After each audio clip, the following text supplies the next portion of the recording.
Hello. I just wanted to hop on really quick and talk about this lie that I keep hearing over and over coming from the pro choice argument.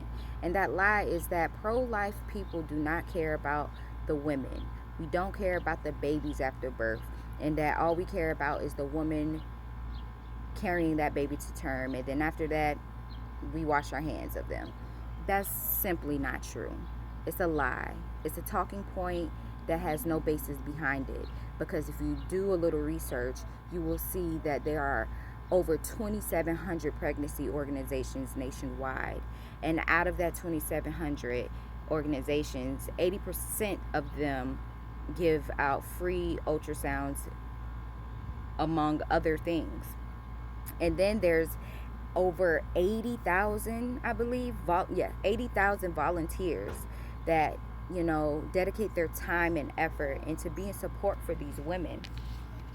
And if you don't believe me, all you have to do is pull up your Google and search optionline.org.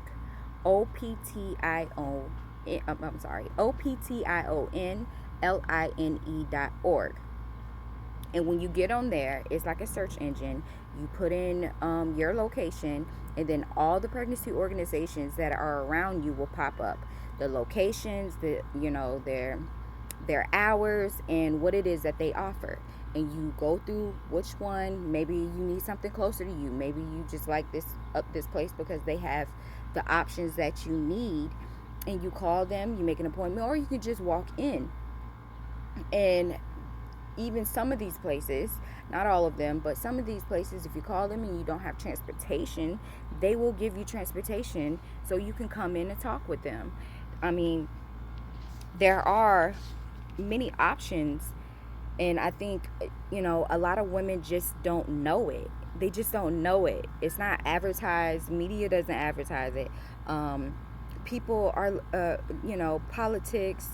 politicians and actresses and these pro-choice activists are they're lying. They're saying there is no help when there is help. For example, right now I'm volunteering at a place called Choices, and we offer many things like adoption, free ultrasound, STD testing, clothes, car seats, baby beds, prenatal pills, whatever basically that woman needs. But the most important thing that I've recognized that the women need is support. Because a lot of women come in these places and they're peer pressured. We try to say that, this is a pro-choice movement, but it's not. A lot of times these women come in and they're pressured and they feel they have no choice. Their boyfriends are telling them they don't want this baby, you need to abort, or we're not going to be together anymore, or I'm going to leave you. Or their parents are saying, I'm ashamed of you. If you don't do this, I'm going to kick you out my home. Like, their bosses are saying, like, you won't be able to make it up the ladder if you don't get rid of this baby. It's all from a lot of it is from peer pressure, and that ultimately takes the choice away from her in the first place. So the biggest thing that I've recognized that women need is just simple support, understanding, and someone there that will just listen to them and not judge them, and to love them past their flaws and love them past whatever mistake that they made. Some women are just ashamed that they don't know who the father is, and they just need some support at the end of the day. And that's what us advocates are there for. We sit down with you, we listen to your needs, and we understand you, and we're just there for you, and then we create a plan together. Because a lot of times women are so overwhelmed, they don't even know what step to take next. What do I do? Like, what is the first step? And it's scary for them. So we create a plan for them that specifically works for them, rather it be adoption. Because a lot of women just don't understand the options they have with adoption, and they're afraid. Like, there's a fear, like, I don't want to have a baby and he's out here in this world doing things, and I don't know anything about him, and I'm gonna always think about him and always wonder and things like that. And these women don't realize that there are three types of adoptions. One is open, one is closed, and one is partial. And the place that I am, we work with an agency where all the parents are open to open adoption. And they, what happens is the biological mother, she gets to write out a plan. Rather, she wants to see the child every Christmas. She wants to see every milestone. She wants to talk to them. She talk to that child. She wants to come over for dinner once a week or month or however often. She gets to have that power and create a plan that will best fit her lifestyle and best fit her and how she feels about the situation. So I think that also is a big thing that is very important that women know about and are educated on, because there is a lot of misinformation when it comes to adoption. And we hear a lot of times that the foster care system is just so full, and that adoption is just so hard. But it could definitely be better. But realistically, in the foster care system, newborn babies aren't there. It's usually children that have lived with their parents for the first couple of months or years of their lives.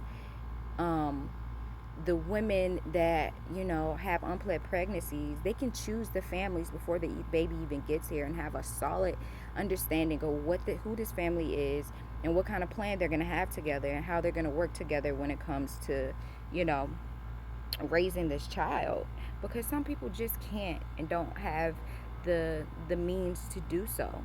But even if you decide you want to parent, there we give out, we create a plan where you can really feel like, okay, I'm not in this alone. I have the options. Excuse me, I think a bug flew in my eye. I have the options to, say for instance, she needs insurance. We're going to work with her to make sure she gets insurance. She can come in and use our computer, and we can go step by step with her and apply for that insurance and make sure she gets it. We can give her referrals to doctors. We can help her with housing and finding, adequate housing for her. And there's so many other things and so many programs that we are holding her hand and helping her throughout this crazy time, because it's not that we don't think that she could do it alone. It's that sometimes it's just overwhelming and you need that support and you just don't know where to start, and we're there for you to help you make that first step and help you recognize that, okay, it doesn't have to be as hard as I'm making it, because it's just it feels like a lot, because it's hard to compartmentalize everything, because you're thinking about everything else. And honestly, I've been there. I understand exactly how you feel. I've had 2 abortions in my younger years, and it was due to pressure and me not knowing what I was going to do and not having the support that I needed. And I believe that if I would have had the support, I most likely wouldn't have made that choice, but God knows what I was going to do. And today I've learned from that mistake. And that's why I'm so passionate about this, because I understand what happens. I understand why women make this decision. I understand. I'm not here to judge you. I'm here to help you and let you know that, there are options. There is support out there. There are people, not just me, but there's people across the nation that love you, that love your baby. I love you, and I love your baby, and I want to see you succeed. I want to see you create a life for yourself that without regret, where you don't have to look back and regret the decisions you made, because it can be really hard to have that regret in your heart. At the end of the day, God loves you. God loves you, and He forgives you for any choice that you've made in the past. But we have to learn from our mistakes and take accountability for those mistakes, and teach other people from our mistakes. We talk to our children or our peers about the decisions that we've made and how it impacted us. This is a way to flip what was bad into good. You use that. So I say all of this to say that, ladies, you don't have to believe in the lies of the media and the politicians and these pro-abortion people that are trying to tell you that you can't make it because you have a child. You can't do well in your career because you have a baby now. That's a lie. That's a lie. Women are resilient. We are resilient. I compare us to roses, because roses can grow out of a cement sidewalk. We evolve. We can deal with the harsh environment because we're resilient. We have a strength within us that really makes us who we are today. We don't have to listen to these lies that these feminists are telling us, that we need to be something different in order to have strength. Our superpower is within us. It's the fact that we bring life into this world. It's the fact that we nurture and we protect children. It reminds me of when I was a little girl.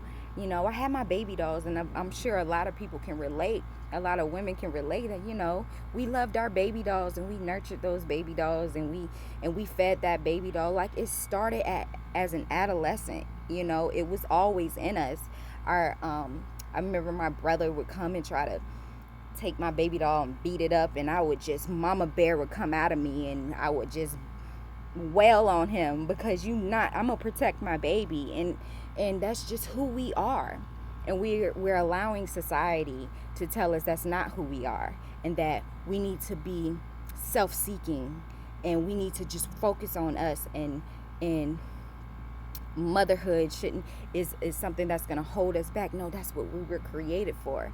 And even for the women that can't have babies, that doesn't mean you can't be a mother. That doesn't mean you can't nurture and be that influence to the people around you, your nieces, your nephews, the children in your community.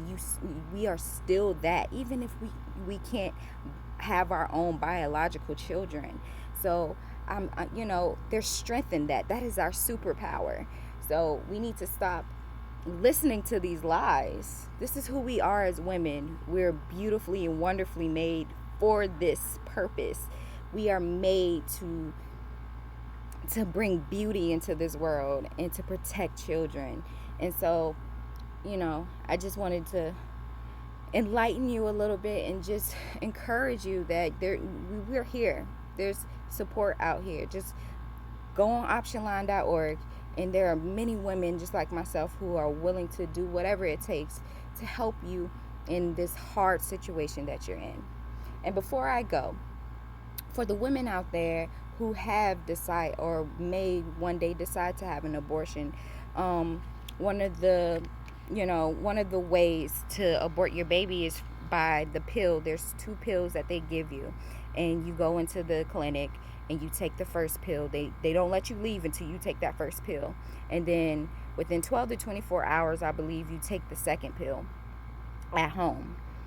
And sometimes women will have that moment like, what am I doing?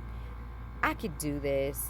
I don't need to do this, because sometimes you're making that decision because you feel pressured. But then once you get home and you've taken that first pill, you realize, okay, maybe I can do this.